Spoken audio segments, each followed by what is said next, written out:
پاکستان کے اندر چیزیں بن جاتی ہیں، اس کے بعد اس کی توڑ پھوڑ کرنے کے لیے مختلف محکمے سجاگ ہو جاتے ہیں۔ پہلے چیزیں رشوت لے کر انہیں بنوانے دی جا رہی ہیں، جس کے بعد وہ چیزیں لاکھوں روپے خرچ کر کے قبضے کی جگہ پر بنائی جاتی ہیں، لیکن بعد میں انتظامیہ پر دباؤ پڑتا ہے تو وہ آ کر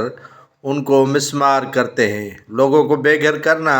اور ان کے ساتھ زیادتی کرنا، یہ روش ہے پاکستان کے تمام صوبوں کی حکمرانوں کی۔ خاص طور پر سندھ کے اندر یہ ریلوے کی زمین پر قبضے کے خلاف آج آپریشن ہوا تو مٹیاری کے قریب ریلوے ٹریک پر مظاہرین نے دھرنا دیا، جس کے باعث ریلوے کی آمد و رفت معطل رہی۔ ان مکینوں کا کہنا ہے کہ ہم سے پیسے لے کر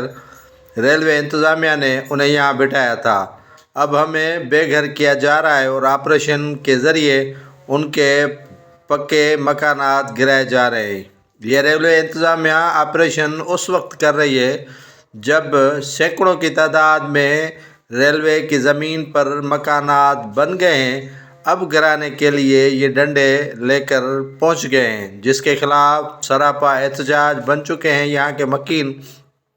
ان کا کہنا ہے کہ سندھ کی نگران حکومت انہیں متبادل جگہ فراہم کرے جہاں پر وہ رہیں، لیکن نہ انہیں جگہ فراہم کی جا رہی ہے اور نہ ہی متبادل ان کو کوئی جگہ مہیا کرنے کے لیے دی جا رہی ہے، تو ٹریک پر دھرنا ابھی بھی جاری ہے۔